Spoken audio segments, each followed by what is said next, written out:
Hello दोस्तों, study with एनु में मैं एनु आपका स्वागत करती हूँ। और हमारी पॉलिटिकल साइंस की क्लास स्टार्ट हो गई है। पॉलिटिकल साइंस की क्लास में पूर्वावलोकन सीरीज चल रहा है। पूर्वावलोकन सीरीज में हमारा आज का डे है 19 यानी 19वां दिन है। और 19वें दिन में हम आज कर रहे हैं संसद। तो संसद का पहला पार्ट कर रहे हैं। आप सबको पता है कि संसद लोकसभा, राज्यसभा और राष्ट्रपति से मिलकर बनी हुई है। तो राष्ट्रपति हम ऑलरेडी पढ़ चुके हैं, तो अभी हम पढ़ने वाले हैं लोकसभा। तो लोकसभा में फर्स्ट पार्ट में हम पढ़ेंगे, संसद में फर्स्ट पार्ट में पढ़ेंगे लोकसभा।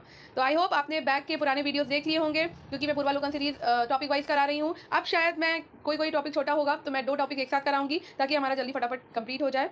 तो अच्छे से पढ़िए और आई होप आपको ये वीडियो यूजफुल हो रहे होंगे। और अगर थोड़ी सी भी आपको हेल्प हो रही है तो दूसरों की भी हेल्प करिए, दूसरों की भी मदद करिए इसे शेयर करने में। तो चलिए अपना टाइम वेस्ट ना करते हुए हम अपने नोट्स को कवर करते हैं। तो नोट्स आपको पता ही है मैं फास्ट फॉरवर्ड में कराती हूँ, लेकिन पीवाईक्यू में मैं टाइम लेती हूँ। तो पीवाईक्यू हम आराम से करेंगे और जितने भी उसके साथ जुड़े हुए एक भी क्वेश्चन के साथ पॉइंट फैक्ट्स हैं वो सारे देखते हुए पढ़ेंगे। तो फटाफट से नोट्स करते हैं, चलिए स्टार्ट करते हैं। संसद संघीय सरकार का विधायी अंग है, ठीक है। तो जो इंपॉर्टेंट होगा उस पर मैं टिक मार्क करती हुई चलूंगी, उसको हाईलाइट करती चलूंगी, ठीक है। तो संसद संघीय सरकार का विधायी अंग है।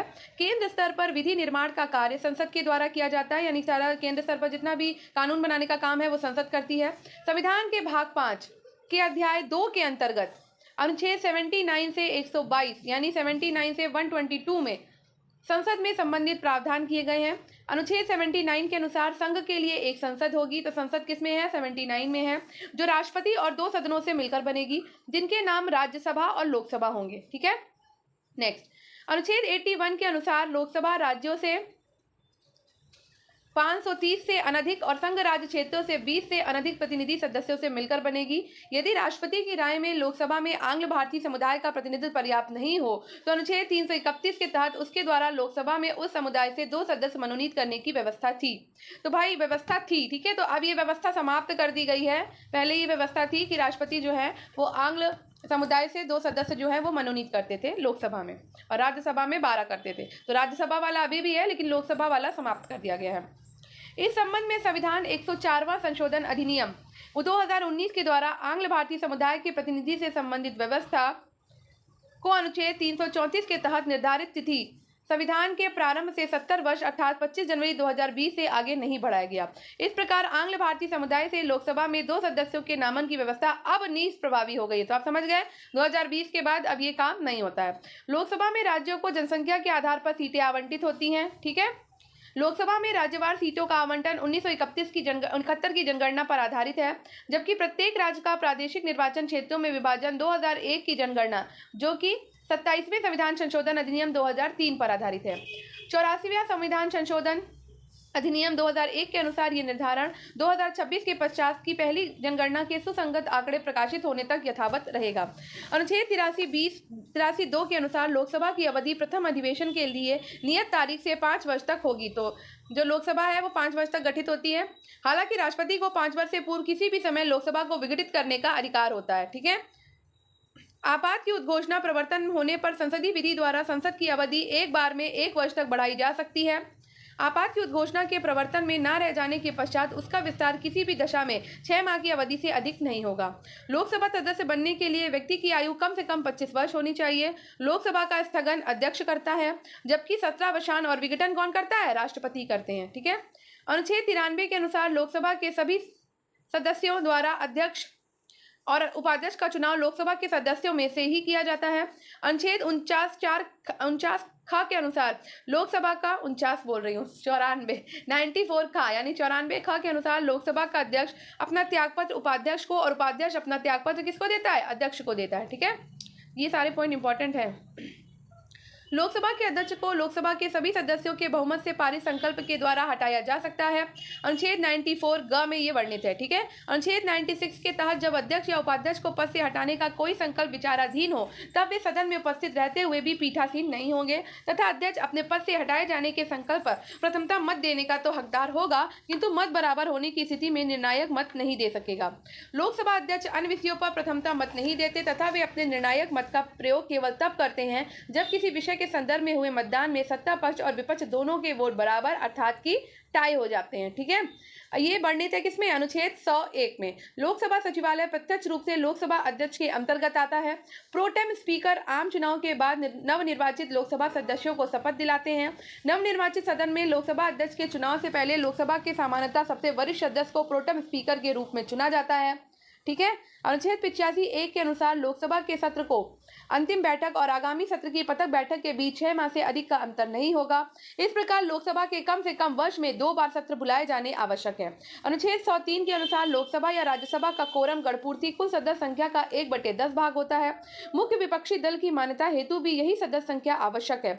उत्तर प्रदेश राज्य लोकसभा में सर्वाधिक प्रतिनिधि 80 हैं। तो यूपी से लोकसभा में कितने सीटें हैं? तो 80 सीटें हैं। इसके बाद महाराष्ट्र में 48 सीटें हैं। पश्चिम बंगाल में लोकसभा में 42 सीटें हैं। वर्तमान में 6 जनवरी 2022 से लोकसभा निर्वाचन क्षेत्र के लिए प्रत्याशी हेतु चुनाव व्यय की अधिकतम सीमा 95 लाख रुपए है। कुछ राज्यों संघीय क्षेत्रों में 75 लाख रुपए तथा विधानसभा निर्वाचन क्षेत्र के लिए 40 लाख रुपए, कुछ राज्यों संघीय क्षेत्रों में 28 लाख रुपए निर्धारित की गई है। लोकसभा का प्रथम चुनाव 25 अक्टूबर 1951 से 21 फरवरी 1952 तक चला। ये चुनाव 489 सीटों के लिए हुआ था। प्रथम लोकसभा का पहला अधिवेशन 13 मई 1952 को हुआ। 15 मई 1952 को गणेश वासुदेव मावलंकर लोकसभा के प्रथम अध्यक्ष बने तथा 27 फरवरी 1956 तक अपनी मृत्यु तक इस पद पर बने रहे। पहली लोकसभा के शेष कार्यकाल के लिए तत्कालीन उपाध्यक्ष एम अनंत शयनम अयंगर लोकसभा अध्यक्ष 8 मार्च 1956 को बने थे, जो कि द्वितीय लोकसभा के भी अध्यक्ष रहे। 1954 में जेबी कृपलानी सहित विपक्ष के 21 सांसदों के द्वारा लोकसभा के प्रथम अध्यक्ष जीवी मावलंकर के विरुद्ध अविश्वास प्रस्ताव लाया गया था, जिसे लोकसभा द्वारा अस्वीकृत कर दिया गया। लोकसभा की प्रथम महिला अध्यक्ष मीरा कुमार थी और वर्तमान में लोकसभा अध्यक्ष कौन है बताइए? ओम बिरला है। ठीक है, तो मैं यहाँ पर आपको डेट बता देती हूँ। वर्तमान में लोकसभा अध्यक्ष हैं ओम बिरला और ये 18वीं लोकसभा 18वीं लोकसभा अध्यक्ष हैं ये 18वें। ठीक है, 18वें लोकसभा अध्यक्ष हैं कौन? ओम बिरला। ठीक है, और ये 26 जून, मैं डेट बता देती हूँ, 26 जून 2024 से नियुक्त हुए हैं और अभी तक की है। तो आपको पता ही है कि कार्यकाल होता है इनका भी, तो ये अभी तक की हैं। तो 26 जून 2024 को नियुक्त हुए थे और ये 18वें लोकसभा अध्यक्ष हैं। और उससे पहले लोकसभा अध्यक्ष थी मीरा कुमार, जो कि 70वीं लोकसभा अध्यक्ष थी और लोकसभा की प्रथम महिला अध्यक्ष भी थी। ठीक है, 2019 से 2014 तक रही। चलिए अब चलते हैं इसके पीवाईक्यू सॉल्व करने में। तो हमने अपने नोट्स फास्ट में कर लिए और अब लोकसभा के हम पीवाईक्यू करेंगे, तो बहुत अच्छे से ध्यान से करेंगे, सारे फैक्ट देखते हुए करेंगे और जितना भी मैं बोलती जा रही हूँ उसको रिवाइज करते हुए आगे बढ़ेंगे, ताकि हमें एक बार में ही ये सारा, जब तक हमारा टॉपिक फिनिश हो तब तक हमें लर्न हो जाए। तो पहला क्वेश्चन है, लोकसभा के लिए चुनाव में निर्वाचित होने के लिए किसी व्यक्ति के लिए न्यूनतम आयु सीमा क्या है?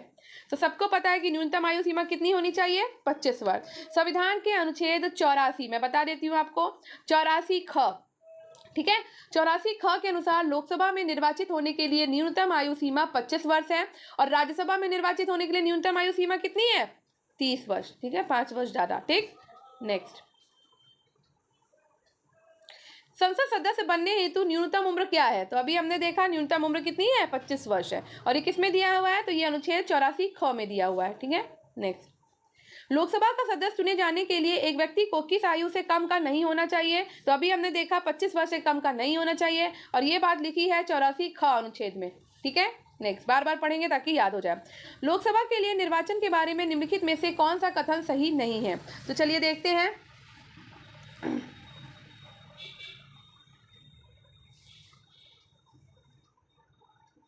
तो पहला है, निर्वाचन वयस्क मताधिकार के आधार पर होता है। तो बिल्कुल बात सही है, हम भाई वोट देते हैं, सारे 18 साल से ऊपर के लोग वोट देते हैं, तो वयस्क मताधिकार के आधार पर तो होता है। निर्वाचन का संचालन निर्वाचन आयोग के द्वारा किया जाता है।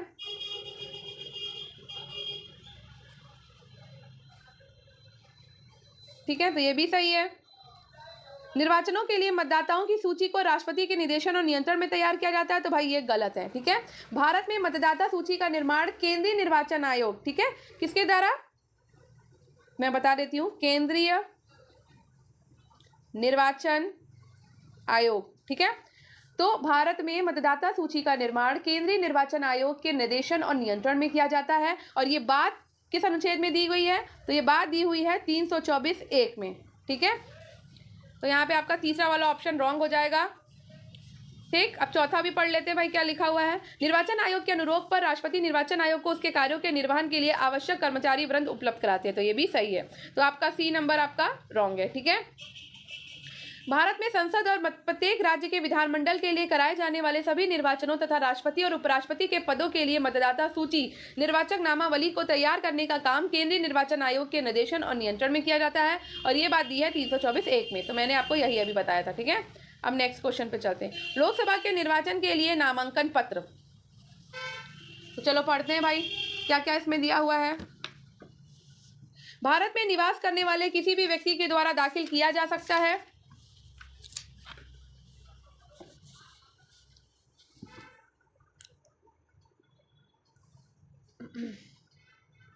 तो नहीं, ऐसा नहीं है कि भारत में निवास करने वाले किसी भी व्यक्ति के द्वारा दाखिल किया जा सकता है, नहीं। जिस निर्वाचन क्षेत्र में निर्वाचन लड़ा जाना है वहां के किसी निवासी द्वारा दाखिल किया जा सकता है, नहीं।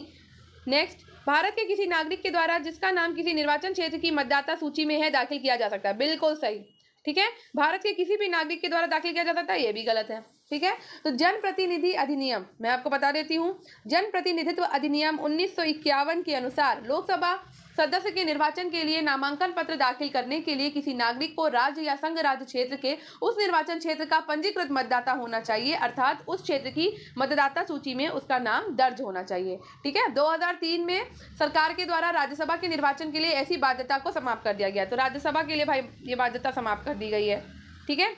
अब चलो यहाँ पे तो दिया हुआ थोड़ा पढ़ लेते हैं। तो लोक प्रतिनिधित्व अधिनियम 1951 की धारा 4 के अनुसार लोकसभा सदस्य के निर्वाचन के लिए किसी भी सामान्य सीट सिक्किम के अतिरिक्त से नामांकन पत्र दाखिल करने के लिए किसी नागरिक को किसी भी राज्य या संघ राज्य क्षेत्र के किसी निर्वाचन क्षेत्र का पंजीकृत मतदाता होना चाहिए। अनुसूचित जातियों के लिए आरक्षित लोकसभा सीटों पर नामांकन के लिए किसी भी राज्य की अनुसूचित जाति का सदस्य होना तथा किसी भी संसदीय निर्वाचन क्षेत्र में पंजीकृत मतदाता होना आवश्यक है। असम के स्वायत्त शासी जिलों और लक्षद्वीप में अनुसूचित जनजातियों के लिए आरक्षित लोकसभा सीटों पर नामांकन हेतु उसी क्षेत्र की अनुसूचित जनजाति का होना तथा उसी स्वायत्त शासी जिले असम संसदीय क्षेत्र लक्षद्वीप का पंजीकृत मतदाता होना आवश्यक है। जबकि देश की अन्य अनुसूचित जनजातियों के लिए आरक्षित सीटों पर नामांकन हेतु किसी भी राज्य की असम के जनजातीय क्षेत्रों के अतिरिक्त अनुसूचित जनजाति का सदस्य होना और किसी भी संसदीय निर्वाचन क्षेत्र में पंजीकृत मतदाता होना आवश्यक है। सिक्किम की लोकसभा सीट पर नामांकन हेतु उसी संसदीय क्षेत्र का पंजीकृत मतदाता होना आवश्यक है। वर्ष 2003 में सरकार के द्वारा राज्यसभा के निर्वाचन के लिए उसी राज्य में पंजीकृत मतदाता होने की बाध्यता को समाप्त कर दिया गया, मैंने आपको अभी बताया था। नेक्स्ट क्वेश्चन पे चलते हैं। नेक्स्ट है, लोकसभा में राज्यों को किस आधार पर सीटें आवंटित होती हैं? तो लोकसभा में राज्यों को जनसंख्या के आधार पर सीटें आवंटित होती हैं, ठीक है। तो लोकसभा के सदस्यों के चुनाव के प्रयोजन के लिए प्रत्येक राज्य को प्रादेशिक निर्वाचन क्षेत्रों में विभक्त कर दिया जाता है। प्रत्येक राज्य को प्रादेशिक निर्वाचन क्षेत्रों में ऐसी रीति से विभाजित किया जाता है कि प्रत्येक निर्वाचन क्षेत्र की जनसंख्या तथा उसके लिए नियत किए गए सदस्यों की संख्या का अनुपात समस्त राज्य में यथासाध्य एक ही हो तथा प्रत्येक राज्य के लिए लोकसभा के स्थानों की संख्या का बंटवारा ऐसी रीति से किया जाएगा कि स्थानों की संख्या से राज्य की जनसंख्या का अनुपात समस्त राज्यों के लिए यथासाध्य एक ही हो। अनुच्छेद 81 2 क और ख इस प्रकार संविधान लोकसभा के निर्वाचन में प्रतिनिधित्व की एक रूपता जनसंख्या के आधार पर दो प्रकार से स्थापित करने का उपबंध करता है, विभिन्न राज्यों में और ख एक राज्य के विभिन्न निर्वाचन क्षेत्रों में। नेक्स्ट, भारत के संविधान के अनुच्छेद 82 के अनुसार लोकसभा सीटों का राज्यों का मध्य आवंटन डैश जनगणना के आधार पर है। तो हमें पता है कि 1971 की जनगणना के आधार पर ही सीटों का आवंटन किया जाता है। तो संविधान के अनुच्छेद 81 और 82 के अनुसार लोकसभा की सीटों का राज्यों के मध्य आवंटन 1971 की जनगणना के आधार पर है। ये व्यवस्था पहले वर्ष 2000 तक के लिए थी, परंतु 84वें संविधान संशोधन अधिनियम 2001 के द्वारा इसे 2026 के पश्चात की गई पहली जनगणना के सुसंगत आंकड़े प्रकाशित होने तक संशोधित न किए जाने का प्रावधान किया गया है। नेक्स्ट, वर्तमान लोकसभा में प्रत्येक राज्य के लिए स्थानों का आवंटन आधारित है तो 1971 की जनगणना पर, ठीक है। नेक्स्ट क्वेश्चन पे चलते हैं। लोकसभा में राज्यवार सीटों का आवंटन वर्ष 1971 की जनगणना पर आधारित है और ये निर्धारण किस वर्ष तक यथावत रहेगा? तो ये 2031 तक यथावत रहेगा। संविधान के 84वें संशोधन अधिनियम 2001 के द्वारा अनुच्छेद 81(3) और अनुच्छेद 82(3) के परंतुक में संशोधन करके वर्ष 2000 के स्थान पर लोकसभा में राज्यवार सीटों के आवंटन का निर्धारण 2026 के पश्चात की गई पहली जनगणना अर्थात 2031 जबकि 17वीं जनगणना होगी के सुसंगत आंकड़े प्रकाशित होने का संशोधित न किए जाने का प्रावधान किया गया है तथा इसके निर्धारण के लिए तब तक वर्ष 1971 की जनगणना ही आधार होगी। नेक्स्ट, 84वें संशोधन अधिनियम के द्वारा लोकसभा की कुल सदस्य सीटों की संख्या का निर्धारण 1971 की जनगणना के आधार पर कर दिया गया और ये तब तक बदली नहीं जाएगी जब तक एक वर्ष विशेष के बाद पहली जनगणना नहीं होगी। तो ये वर्ष विशेष कौन सा है आपका? तो ये वर्ष विशेष है हमारा 2026, ठीक है। नेक्स्ट, भारत के संविधान में निर्धारित की गई लोकसभा में सदस्यों की अधिकतम संख्या क्या हो सकती है? तो भाई अधिकतम संख्या यहाँ पर तो नहीं लिखी हुई है, ठीक है। तो चलो हम ये देखते हैं। तो लोकसभा के सदस्य जनता द्वारा प्रत्यक्ष निर्वाचन से चुने जाते हैं, ठीक है। और इसके सदस्यों की अधिकतम संख्या 552, 530 राज्यों से और 20 संघ राज्यों से और 2 एंग्लो इंडियन समुदाय से हो सकती थी। अनुच्छेद 81 और 331 में दिया है। और 104वें संविधान संशोधन अधिनियम 2019 के द्वारा लोकसभा और राज्य विधानसभाओं में आंग्ल भारतीय समुदाय के प्रतिनिधित्व के लिए सदस्यों को नामित करने की व्यवस्था को आगे न बढ़ाते हुए निष्प्रभावी कर दिया गया। और तदनुसार अब लोकसभा के सदस्यों की अधिकतम संख्या कितनी हो गई है? 550 हो गई है। तो ये याद रखना है, ठीक है। नेक्स्ट, निम्न संवैधानिक संशोधन में कौन से राज्यों से निर्वाचित होने वाले लोकसभा के सदस्यों की संख्या में वृद्धि करने से संबंधित है? तो ये आपका 7वां और 31वां संशोधन, ठीक है। 7वें संविधान संशोधन अधिनियम 1956 के द्वारा राज्यों का पुनर्गठन किया गया, ठीक। और अनुच्छेद 81 के तहत राज्यों से निर्वाचित होने वाले लोकसभा सदस्यों की संख्या अधिकतम 500 और संघ राज्य क्षेत्रों से चुने जाने वाले लोकसभा सदस्यों की अधिकतम संख्या 20 कर दी गई है। तो कुल कितना हो गया? 520 हो गया, ठीक है। 31वें संविधान संशोधन 1973 के द्वारा राज्यों और संघ राज्य क्षेत्रों से चुने जाने वाले लोकसभा सदस्यों की अधिकतम संख्या क्रमशः 525, 20, 545 निर्धारित की गई। 14वें संविधान संशोधन अधिनियम 1962 के द्वारा संघ राज्य क्षेत्रों से चुने जाने वाले लोकसभा सदस्यों की अधिकतम संख्या को बढ़ाकर 25 किया गया, जिसे 31वें संशोधन से पुनः 20 कर दिया गया। तत्पश्चात गोवा, दमन और दीव पुनर्गठन अधिनियम 1987 के द्वारा निर्वाचित लोकसभा सदस्यों की कुल अधिकतम संख्या बढ़ाकर 550, 530 से अनधिक राज्यों से तथा 20 से अनधिक संघ राज्य क्षेत्रों से निर्धारित की गई। संविधान के किस संशोधन ने लोकसभा के सदस्यों की संख्या 525 से बढ़ाकर 545 कर दी है? तो ये 31वें संविधान संशोधन के द्वारा करी गई है, ठीक है। नेक्स्ट, 31वें संविधान संशोधन अधिनियम 1973 के द्वारा लोकसभा में राज्यों के प्रतिनिधित्व की अधिकतम संख्या 500 से बढ़ाकर 525 तथा केंद्र शासित प्रदेशों के सदस्यों की अधिकतम संख्या 25 से घटाकर 20 की गई है। अनुच्छेद 81(1) में संशोधन के द्वारा इस प्रकार लोकसभा में कुल निर्वाचित सदस्यों की अधिकतम संख्या 525 से बढ़ाकर 545 की गई। ज्ञात है कि वर्तमान में लोकसभा की अधिकतम निर्वाचित सदस्य संख्या 550 हो सकती है, जिसमें 530 से अनधिक सदस्य राज्यों से तथा 20 से अनधिक सदस्य केंद्र शासित प्रदेशों से निर्वाचित हो सकते हैं। गोवा, दमन, दीव पुनर्गठन अधिनियम 1987 से 104वें संविधान संशोधन अधिनियम 2019 के द्वारा लोकसभा में 2 आंग्ल भारतीय समुदाय के मनोनयन के प्रावधान को आगे न बढ़ाते हुए निष्प्रभावी कर दिया गया। वर्तमान में 543 लोकसभा निर्वाचन क्षेत्रों में 524 निर्वाचन क्षेत्र राज्यों के हैं, जबकि शेष 19 निर्वाचन क्षेत्र केंद्र शासित प्रदेशों के दिल्ली से 7, अंडमान निकोबार से 1, दादरा नगर हवेली दमन दीव से 2, लक्षद्वीप से 1, पुडुचेरी से 1, चंडीगढ़ से 1, जम्मू कश्मीर से 5 और लद्दाख से 1 है, ठीक है। नेक्स्ट क्वेश्चन पे चलते हैं। लोकसभा में सदस्यों की जो अधिकतम संख्या निर्धारित की गई है वो कितनी है? तो वो है 550, ये याद रखिएगा, ठीक है। नेक्स्ट, लोकसभा की वर्तमान सदस्य संख्या क्या है? तो वर्तमान सदस्य संख्या कितनी है भाई इसमें? 543, 550। लोकसभा में केंद्र शासित क्षेत्रों का सर्वाधिक प्रतिनिधित्व कितना हो सकता है? तो भाई केंद्र शासित क्षेत्रों का सर्वाधिक प्रतिनिधित्व हो सकता है 20, ठीक है। आम चुनाव 2009 में 543 लोकसभा निर्वाचन क्षेत्रों के लिए चुनाव हुआ। इनमें से कितने लोकसभा निर्वाचन क्षेत्र राज्यों के थे? तो 530 थे। नेक्स्ट,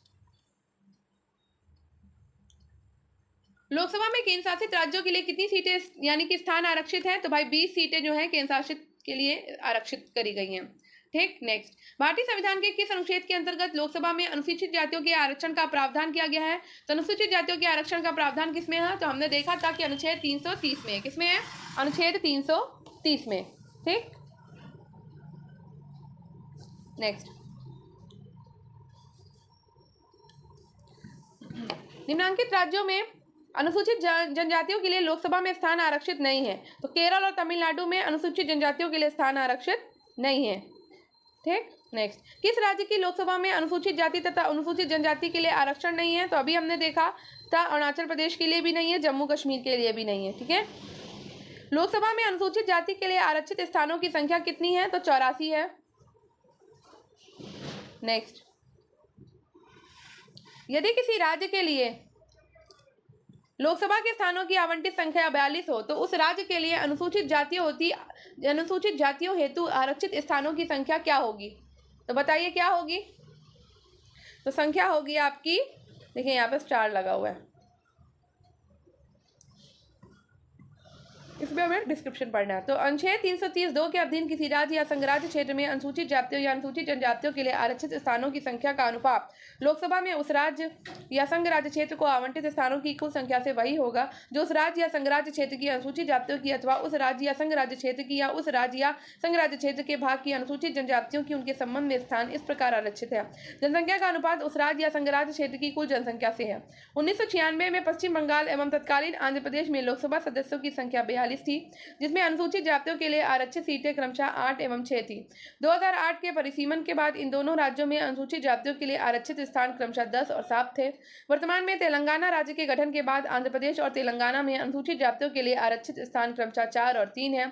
तदनुसार अब 42 लोकसभा सीटों वाला एकमात्र राज्य पश्चिम बंगाल है, जहां अनुसूचित जातियों के लिए 10 तथा अनुसूचित जनजातियों के लिए 2 लोकसभा सीटें आरक्षित हैं। नेक्स्ट, लोकसभा में अनुसूचित जनजातियों के लिए निम्न में से किस राज्य में सर्वाधिक आरक्षित सीटें हैं? तो मध्य प्रदेश राज्य में सर्वाधिक आरक्षित सीटें हैं।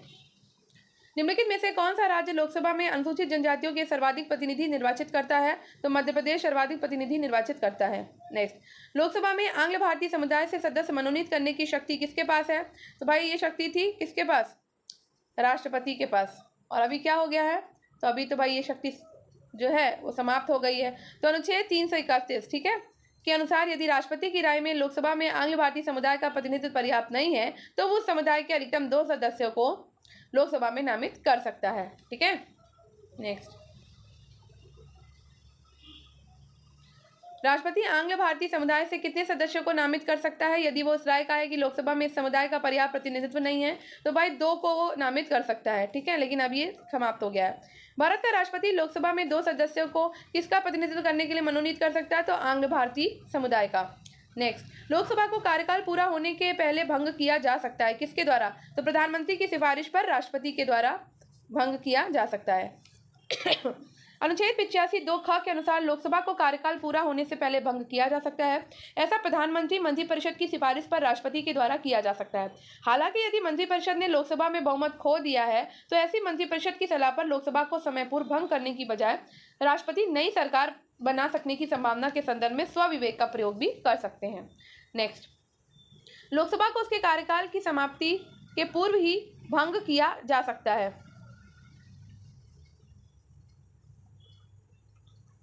तो राष्ट्रपति के द्वारा मंत्रिपरिषद की सलाह पर। ठीक है, नेक्स्ट, निम्नलिखित कथनों पर विचार करें। भारत का राष्ट्रपति ऐसे स्थान पर जिसे वो ठीक समझे संसद का सत्र आहूत या आह्वान कर सकता है। तो बिल्कुल सही बात है, वो ऐसा कर सकता है। नेक्स्ट, भारत का संविधान 1 वर्ष में संसद के 3 सत्रों का प्रावधान करता है। बिल्कुल नहीं, 1 वर्ष में 2 ही सत्र होते हैं, 3 नहीं। 1 वर्ष में दिनों की कोई न्यूनतम संख्या निर्धारित नहीं है जब संसद का चलना आवश्यक हो। बिल्कुल सही है, तो आपका पहला और तीसरा ऑप्शन यहाँ पर सही होगा। तो भारतीय संविधान के अनुच्छेद 85(1) में वर्णित है कि राष्ट्रपति समय समय पर संसद के प्रत्येक सदन को ऐसे समय और स्थान पर जो वो ठीक समझे अधिवेशन के लिए आहूत करेगा, किंतु उसके एक सत्र की अंतिम बैठक और आगामी सत्र की प्रथम बैठक के लिए नियत तारीख के बीच 6 मास का अंतर नहीं होगा। अतः स्पष्ट है कि भारत का राष्ट्रपति ऐसे स्थान पर जिसे वो ठीक समझे संसद का सत्र आहूत यानी कि आह्वान कर सकता है। अनुच्छेद 85(1) से ये अर्थ भी लगाया जा सकता है कि 2 अधिवेशन बैठकों के मध्य 6 मास से अधिक का अंतर नहीं होगा। अतः संविधान 1 वर्ष में संसद के न्यूनतम 2 सत्रों का प्रावधान करता है, परंतु 1 वर्ष में दिनों की संख्या न्यूनतम संख्या निर्धारित नहीं है जब संसद का चलना आवश्यक हो।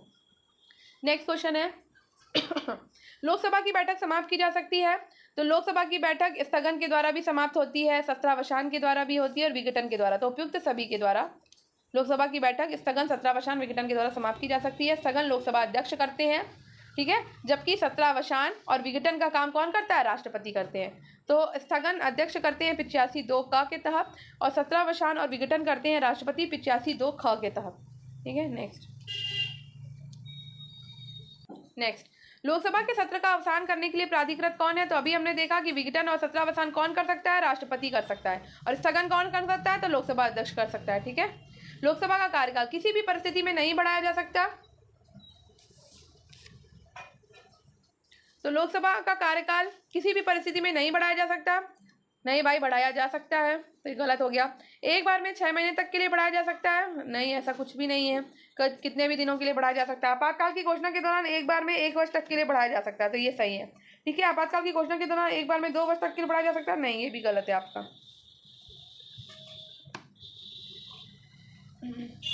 अनुच्छेद 83(2) के अनुसार लोकसभा का कार्यकाल आपातकाल की उद्घोषणा के प्रवर्तन में रहने के दौरान संसदीय विधि के द्वारा एक बार में 1 वर्ष तक के लिए बढ़ाया जा सकता है।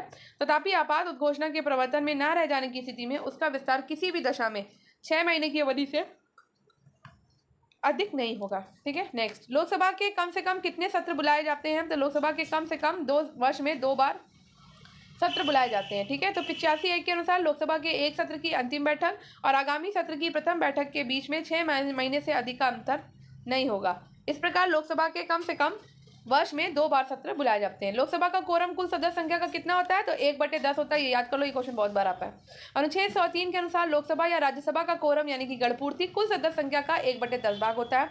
मुख्य विपक्षी दल की मान्यता हेतु भी यही सदस्य संख्या आवश्यक है। लोकसभा का अधिवेशन गठित करने हेतु गणपूर्ति कोरम कितनी है? तो अभी हमने बताया सदन के सदस्यों की कुल संख्या का 10वां भाग यानी 1/10। जब इतना कोरम होगा तभी जो है लोकसभा का गठन होता है। नेक्स्ट, लोकसभा और राज्यसभा में गणपूर्ति संख्या कितनी है? तो सेम है, कुल सदस्य संख्या का 1/10।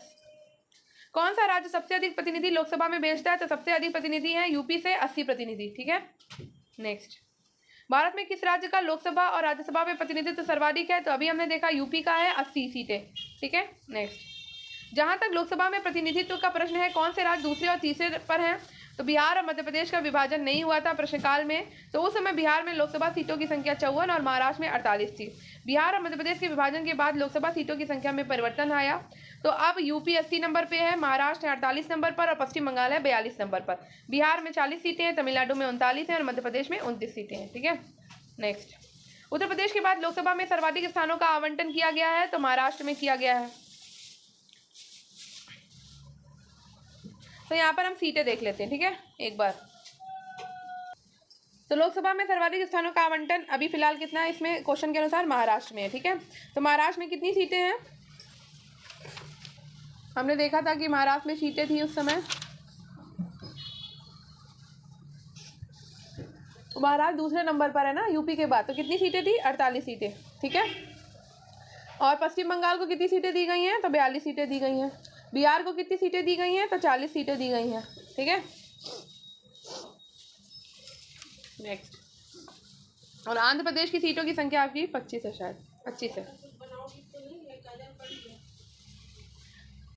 नेक्स्ट क्वेश्चन पे चलते हैं। लोकसभा में कितने स्थान राजस्थान के लिए निर्धारित हैं? तो राजस्थान के लिए निर्धारित हैं 25 सीटें। ठीक है, तो लोकसभा में राजस्थान के लिए 25 सीटें निर्धारित हैं, 4 अनुसूचित जातियों और 3 सीटें अनुसूचित जनजातियों के लिए। लोकसभा में बिहार को आवंटित स्थान निम्न में से किन राज्यों को आवंटित स्थानों का योग है? तो 2000 में बिहार के विघटन के पूर्व वहां पर लोकसभा सीटों की संख्या 54 थी। झारखंड में 14 सीटें, निर्माण के बाद वहां मात्र 40 सीटें बची। इसी प्रकार मध्य प्रदेश में 40 सीटें थी, जो छत्तीसगढ़ में 11 सीटों के निर्माण के बाद 29 बची। चूंकि प्रश्न विघटन के पूर्व का है, इसलिए बिहार में 54 सीटों को लोकसभा के लिए आवंटित स्थान, असम में 14 सीटें और मध्य प्रदेश 40 सीटें की लोकसभा सीटों के योग के बराबर था। परंतु वर्तमान में लोकसभा में बिहार के पास कुल 40 सीटें हैं, जो निम्नलिखित राज्यों के आवंटित स्थानों का योग है।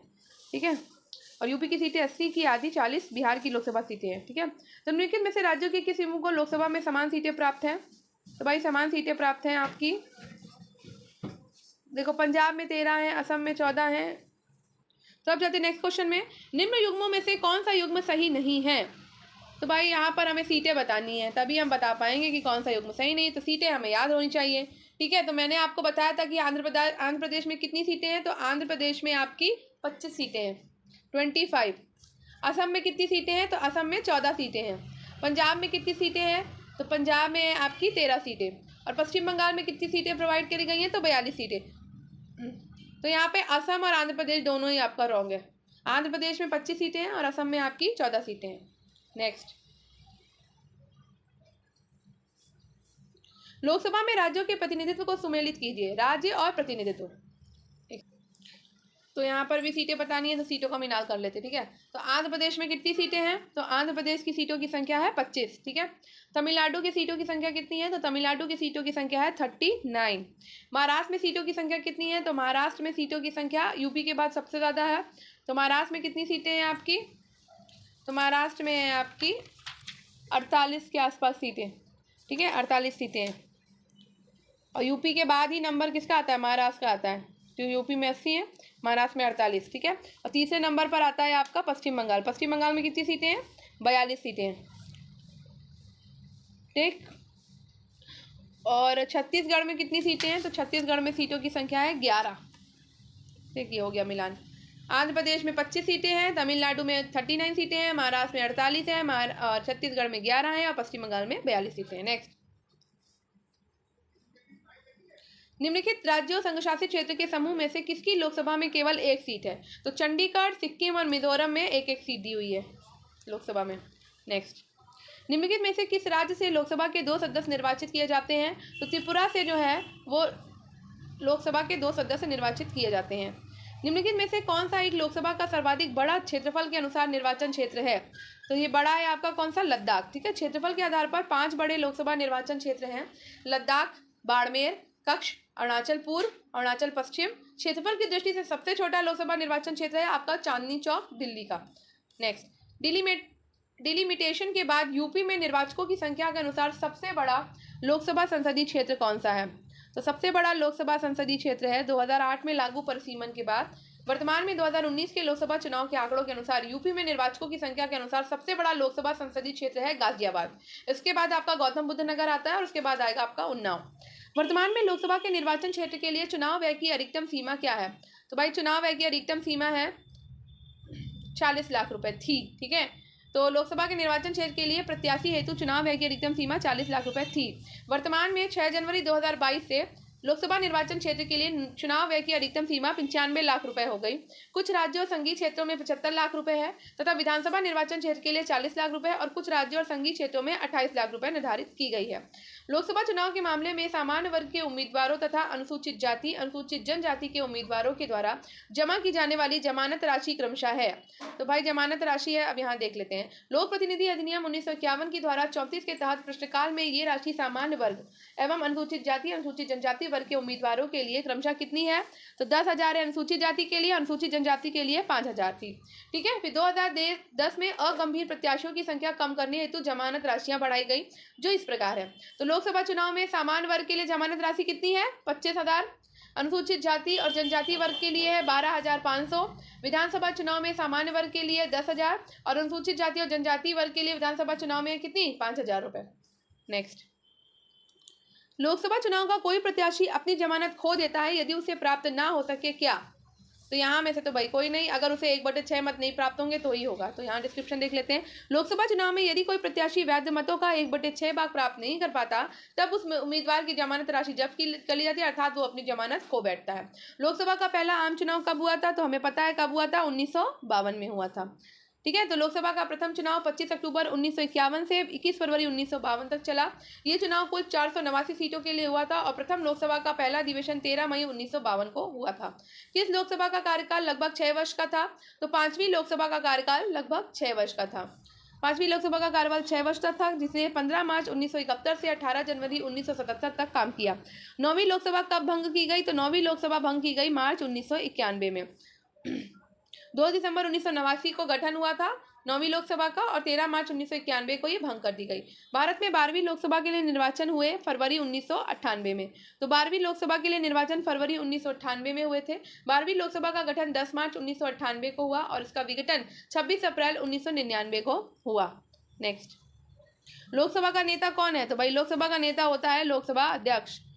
तो चूंकि अनुच्छेद 75(1) के अनुसार राष्ट्रपति लोकसभा में बहुमत दल के नेता को प्रधानमंत्री पद पर नियुक्त करता है। किसी भी सदन का नेता उस सदन का सदस्य होता है।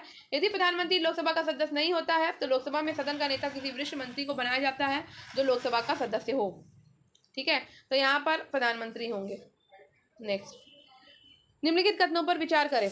लोकसभा अथवा राज्य की विधानसभा के निर्वाचन में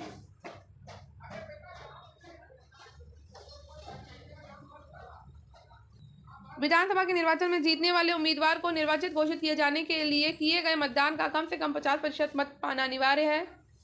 नो, भारत के संविधान में अधिकतम उपबंधों के अनुसार लोकसभा में अध्यक्ष का पद बहुमत वाले दल को जाता है तथा उपाध्यक्ष का पद विपक्ष को। ये भी गलत है, तो ना तो एक सही है ना ही दो।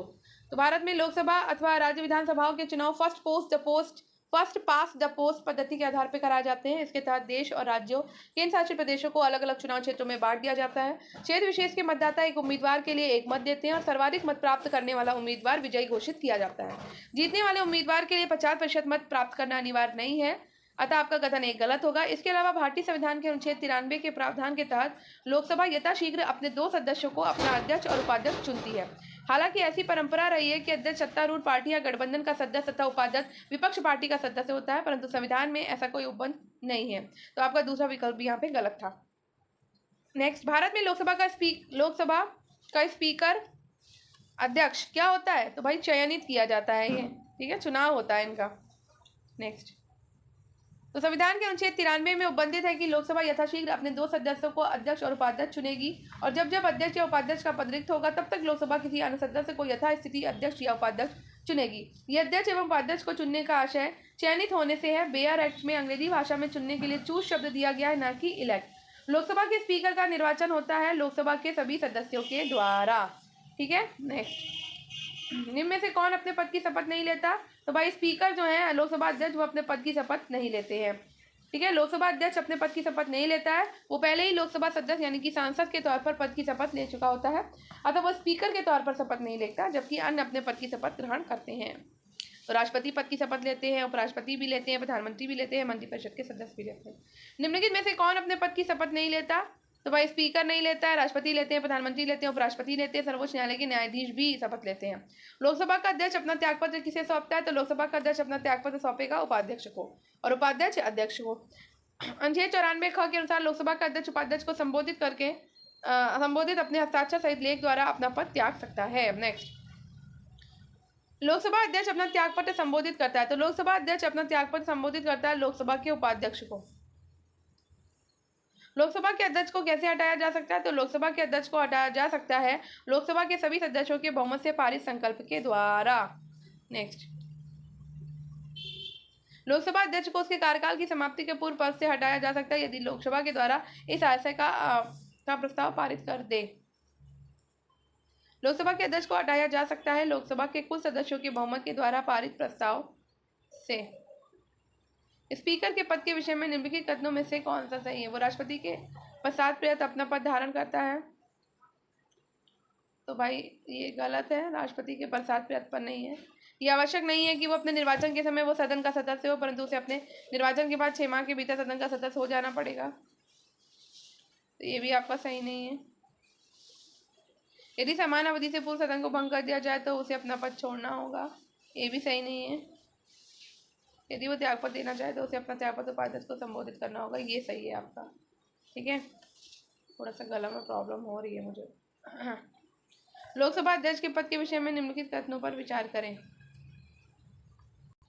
नेक्स्ट है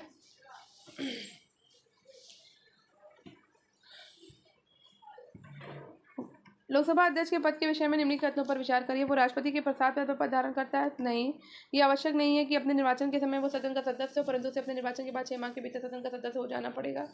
नहीं, और यदि वो त्यागपत्र देना चाहे तो उसे अपना त्यागपत्र उपाध्यक्ष को संबोधित करना होगा, तो ये वाला आपका सही है। नेक्स्ट, प्रोटेम स्पीकर का कर्तव्य क्या होता है? प्रोटेम स्पीकर का काम होता है सदस्यों को शपथ दिलाना, ठीक है, यही काम है प्रोटेम स्पीकर का। प्रोटेम स्पीकर समानता किसे नियुक्त किया जाता है? तो प्रोटेम स्पीकर नवनिर्वाचित लोकसभा के वरिष्ठतम सदस्यों में से एक को निर्वाचित या नियुक्त किया जाता है। लोकसभा अध्यक्ष स्पीकर अपने कास्टिंग वोट का प्रयोग केवल करते हैं जब वोट बराबर होने के नाते टाई होते हैं, तब। नेक्स्ट, संविधान का निम्न अनुच्छेदों में से कौन एक उपबंधित करता है कि मत बराबर होने की दशा में लोकसभा के अध्यक्ष का मत निर्णायक होगा और वो उसका प्रयोग करेगा? तो ये है आपका 100। तो 100 के अंतर्गत आप जो है उसका प्रयोग कर सकते हैं। लोकसभा के प्रथम अध्यक्ष कौन थे? तो सबको पता है कि जीवी मावलकर जी थे। भारत की प्रथम लोकसभा के पहले अध्यक्ष कौन हैं? तो जीवी मावलकर हैं। प्रथम स्पीकर उनके विरुद्ध लोकसभा में अविश्वास का प्रस्ताव लाया गया, तो ये जीवी मावलकर के विरुद्ध लाया गया था। 15 दिसंबर 1954 को आचार्य JB कृपलानी सहित विपक्ष के 21 सांसदों के द्वारा लोकसभा के प्रथम अध्यक्ष गणेश वासुदेव मावलकर के विरुद्ध अविश्वास प्रस्ताव लाया गया था। इनके विरुद्ध ये प्रस्ताव 18 दिसंबर 1954 को लोकसभा के द्वारा अस्वीकृत कर दिया गया था। लोकसभा की प्रथम महिला अध्यक्ष कौन है? तो लोकसभा की प्रथम महिला अध्यक्ष रही हैं मीरा कुमार। 15वीं लोकसभा की अध्यक्ष मीरा कुमार ही लोकसभा की प्रथम महिला अध्यक्ष थी, जो जून 2009 में इस पद के लिए चुनी गई थी और वर्तमान में 17वीं लोकसभा के अध्यक्ष ओम बिरला हैं। लोकसभा के वर्तमान उपाध्यक्ष कौन है? तो इनमें से कोई नहीं है। तो लोकसभा के वर्तमान उपाध्यक्ष हैं आपके हैं ओम बिरला ही हैं और वे 18वीं लोकसभा के अध्यक्ष हैं। तो दोबारा वो नवनिर्वाचित हुए हैं, दोबारा से बने हैं। तो वो 1999 में लोकसभा के उपाध्यक्ष PM सईद थे और वर्तमान में 20 फरवरी 2022 की स्थिति है, उस समय का ये घटना चक्र है। तो लोकसभा अध्यक्ष भारतीय जनता पार्टी के ओम बिरला हैं, जबकि उपाध्यक्ष का पद रिक्त था। तो अभी वर्तमान में भी आपके ओम बिरला ही हैं, 18वीं लोकसभा अध्यक्ष हैं और मैं डेट बता चुकी हूँ, 2024 से इन्होंने अपना कार्यकाल स्टार्ट किया है। नेक्स्ट, यदि उपाध्यक्ष लोकसभा की अध्यक्षता कर रहे हो तो उन्हें एक अधिकार प्राप्त है कि वो मत बराबरी की अवस्था में मतदान क्या करते हैं, कर सकते हैं। प्रथम जनजातीय लोकसभा अध्यक्ष थे, तो प्रथम जनजातीय लोकसभा अध्यक्ष थे PA संगमा। ठीक, PA संगमा 1995 में प्रथम जनजातीय केंद्रीय मंत्री बने थे और 1996 में वो लोकसभा के पहले जनजातीय अध्यक्ष बने थे। नेक्स्ट क्वेश्चन है, लोकसभा का सचिवालय सीधे नियंत्रित होता है, तो लोकसभा के अध्यक्ष के द्वारा सचिवालय जो है वो नियंत्रित होता है। लोकसभा सचिवालय लोकसभा अध्यक्ष के निर्देशन और नियंत्रण में काम करता है। उसे सचिवालय के कर्मचारियों पर, सदन के परिसर पर और संसद भवन संपदा पर सर्वोच्च प्राधिकार प्राप्त है। वो अपने इस अधिकार का प्रयोग लोकसभा के महासचिव की सहायता से करता है। लोकसभा सचिवालय प्रत्यक्ष रूप से किसकी देखरेख में काम करता है, तो लोकसभा अध्यक्ष की देखरेख में काम करता है। नेक्स्ट, 15वीं लोकसभा में महिला सदस्यों से संबंधित निम्नांकित कथनों पर विचार कीजिए। ठीक है, तो वे लोकसभा के कुल सदस्यों के 10% से कम है। अधिकतम महिला सदस्य भारतीय राष्ट्रीय कांग्रेस से हैं। तो देखिए यहाँ पे 15वीं लोकसभा की बात इसमें लिखी है, लेकिन वर्तमान में 16वीं लोकसभा जो है वो जारी है। तो वर्तमान में जारी 16वीं लोकसभा में कुल महिला सदस्यों की संख्या मैं यहाँ बता देती हूँ, 11% थी। कितने परसेंट थी? 11% थी। ठीक, ये 10% नहीं थी, कितनी थी? 11%। ठीक, 11% से अधिक थी, कम नहीं थी, 11% से अधिक थी, अधिक है। इस समय लोकसभा में नामांकित महिला सदस्य को लेकर कुल 63 महिला सदस्य हैं। ठीक है, 63 महिला सदस्य हैं और कांग्रेस पार्टी से 55 और भारतीय जनता पार्टी से 32 महिला सदस्य हैं। राजस्थान से 1 महिला सदस्य निर्वाचित है और अधिकतम 13 महिला सदस्य उत्तर प्रदेश से निर्वाचित हैं आपकी। ठीक है,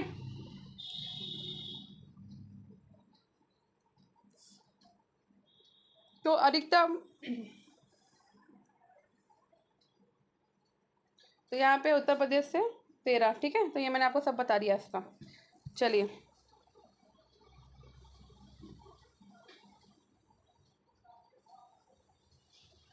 निम्नलिखित कथनों पर विचार करें। पहली लोकसभा में विपक्ष में सबसे बड़ा राजनीतिक दल स्वतंत्र पार्टी था। 16वीं बताई थी मैं, 17वीं थी, गलती से निकल गया। पहली लोकसभा में विपक्ष में सबसे बड़ा राजनीतिक दल स्वतंत्र पार्टी था। नहीं, लोकसभा में नेता प्रतिपक्ष को सर्वप्रथम 1969 में मान्यता दी गई। बिल्कुल सही बात है। लोकसभा में यदि किसी दल के न्यूनतम 75 सदस्य ना हो तो उसके नेता को नेता प्रतिपक्ष की मान्यता नहीं मिल सकती, तो ये गलत है। ठीक है, नेक्स्ट, तो यहाँ पर हमारा आज का नोट्स होता है फिनिश और कल के टॉपिक में हम कंप्लीट करेंगे अपना राज्यसभा। तो आज का टारगेट और टॉपिक खत्म होता है। थोड़ा सा बड़ा था, वीडियो लेंदी हो गया है, इसलिए मैं आज एक ही टॉपिक करा रही हूँ। कल मैं आपको सेकंड टॉपिक कराऊंगी राज्यसभा। तो आई होप आपको ये वीडियो पसंद आया होगा। तो अगर ये वीडियो आपको थोड़ा सा भी पसंद आया हो, थोड़ा सा भी आपके लिए हेल्पफुल रहा हो, तो वीडियो को लाइक, शेयर और कमेंट करना ना भूलें और दूसरे के साथ इस वीडियो को साझा जरूर करें, उनके साथ शेयर जरूर करें, उनकी भी हेल्प हो जाएगी। तो धन्यवाद, आपका दिन शुभ हो। अब मिलते हैं कल एक नए टॉपिक के साथ, राज्यसभा के साथ।